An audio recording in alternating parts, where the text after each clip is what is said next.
Now I respectfully invite Professor Shakuntala Bora for her scholarly speech. Please. No. What? Kuntala, and I have come from the northeastern part of the country, specifically from Assam. The August gathering here, I really thank the organizers, the Indian Council of Philosophical Research, and Indian Culture House, and Iran Culture House, for inviting me here to be a part of this August gathering. I will be speaking on Shankardeva. He is the forerunner of Bhakti movement in Assam, a movement that specializes on removing the ritualistic aspect of Vaishnava religion. He is a Vaishnavite, but we do not call him a Vedantist yet, as he has not written any commentaries on the Prasthanatraya. The title of my paper is Understanding Shankardeva's Concept of Devotion. I have chosen this topic because devotion comes forth as love, and the goal of human life has been projected by Shankardeva as love of God, and the way suggested to attain this goal, or the love of God, is also love. That is, the goal of human life is love of God, and the way suggested is also love. So it is love that we are going to talk about. Shankardeva is out and out a theist, an avowed theist. But when we look into his theism, it is not merely monotheism, that is, it is not merely belief in one God, but it is also belief in one reality. We can then say that he believes in one reality, or he is a monist, and he is a theist. So he is a theist who is a monist. So his theism is monistic. He believes that everything is an expression of God, is a manifestation of God. And if that is the way he understands it, then it is to be followed that the final goal of human life is a dissolution of this individuality in this ultimate God. And he says so. But at the same time, the theism in Shankardeva also says that we cannot consider it to be the ultimate goal. The ultimate goal cannot be the dissolution. The ultimate goal has to be something where God and my love for God is there. And when we look into it, when we look into his philosophy, we find that he talks about salvation in this life, which we call Jivana Mukti. But if he is a theist, is he supposed to believe it to be the highest goal of life? He doesn't. He doesn't believe salvation, which he doesn't explain fully, but which comes forth as ending of bondage, or ending of transmigration, and ending of karma as not the final goal. It comes forth more as a lower goal than the highest goal of attaining God. So attaining God, or being in company of God, is the summum bonum of life, because it is only in that man can find happiness or bliss. And what is this that where we get happiness?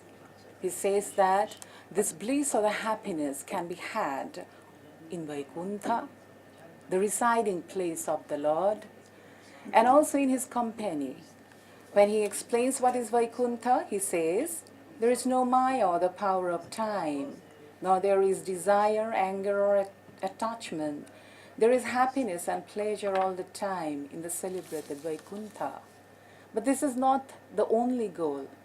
In fact, when we look into it, the most devoted ones to the Lord, like Prahlada, Bali, we do not find them in Vaikuntha. we find them as chanting the name of the Lord and enjoying the bliss in the name of the Lord. In fact, it is said that I would prefer to go to hell if there is the name of God rather than to be in a place or a salvation where there is no chanting of the name of the Lord. One who takes a shelter at thy feet, listens to and chants thy name and attributes, doesn't beg thine favor of salvation. What more is happiness of heaven to such one? If ears remain filled with thy name and attributes, if one always utters the name of Rama, Hari, and think of thine feet, ignoring all impediments, under such condition a life even in the hell is desirable.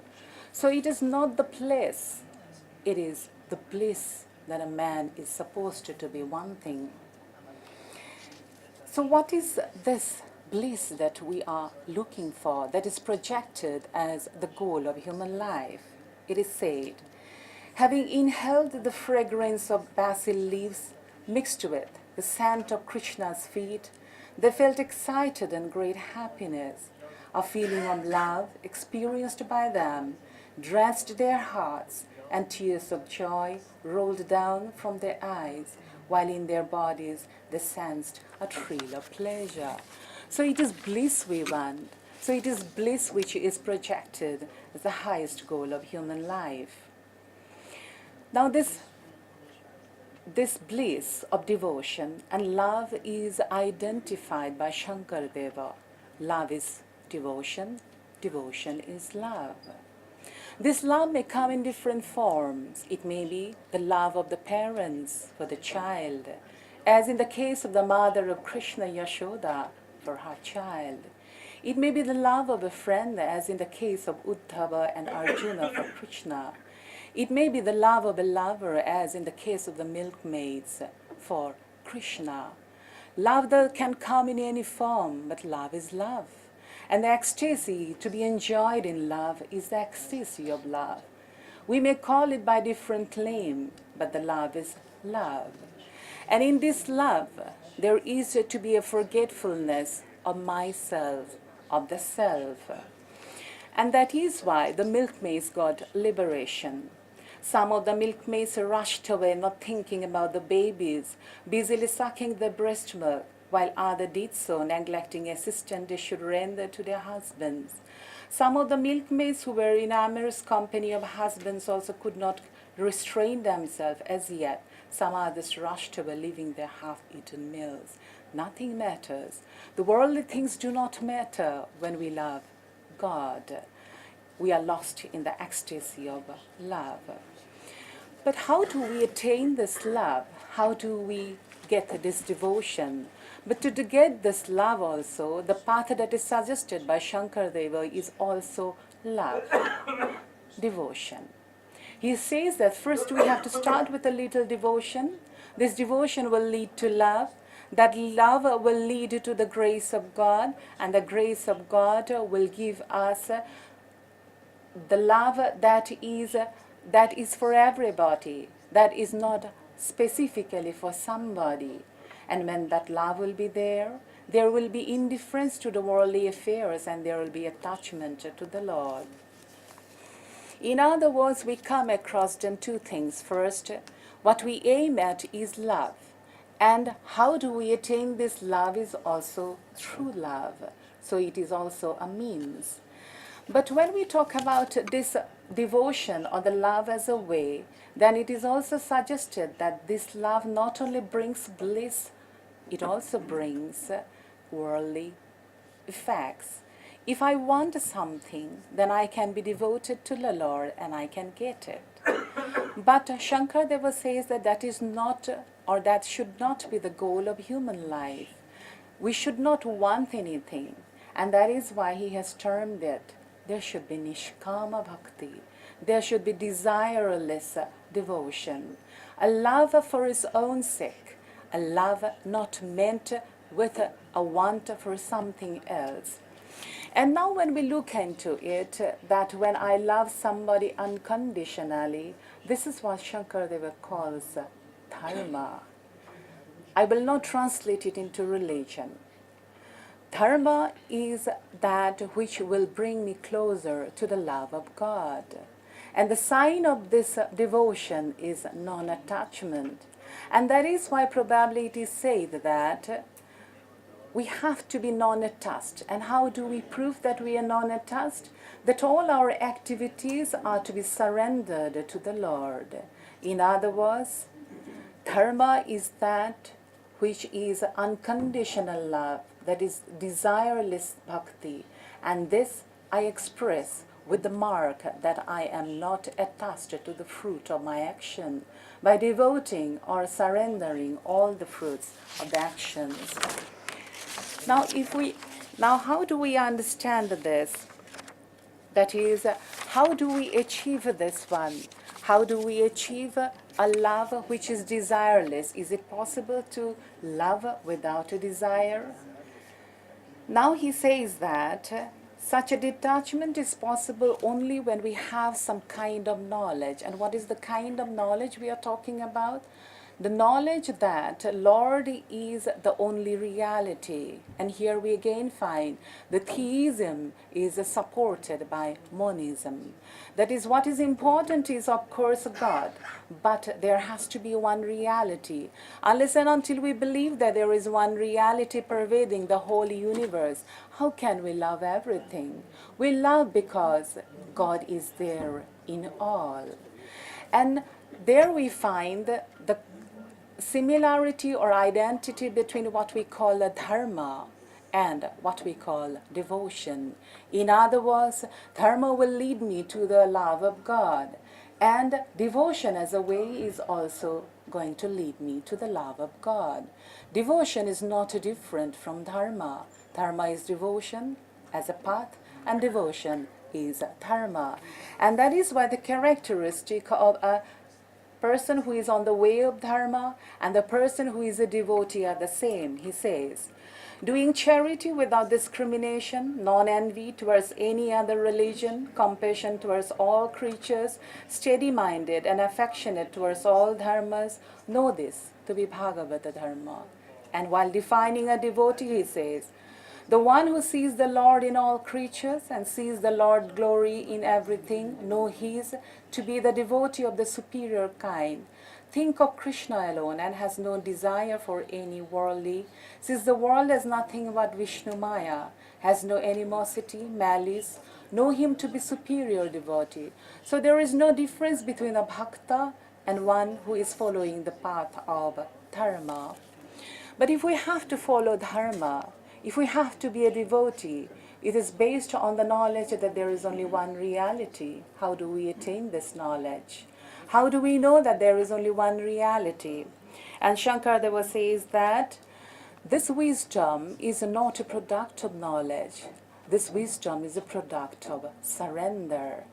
I have to surrender myself to God, and then only I will get the prasada, the grace of God. It is only with the grace of God that I can acquire the wisdom that is required for detachment, for attachment to the Lord. In other words, finally, even for self-surrendering, I need the grace of God. Then where do I begin? What do I do? The answer, according to him, is chant God's name. That is the answer. Should be devoid of any other kama, any other lust. I am reminded about Nahjul Balagha of Ali Amirul Mu'minin. He says that I am, oh God, I am not loving you for the sake of Jannat. I am not loving you because I should be refrained. I have fear from dozakh or hell. I love you just because of you. That is, the second thing she said about zikr, chanting of the names of God. In Quran also, there are so many numerous references about chanting the Lord's names, and whenever we chant Allah's name, we vicinity with him. He has said, Faskuruni askurukum.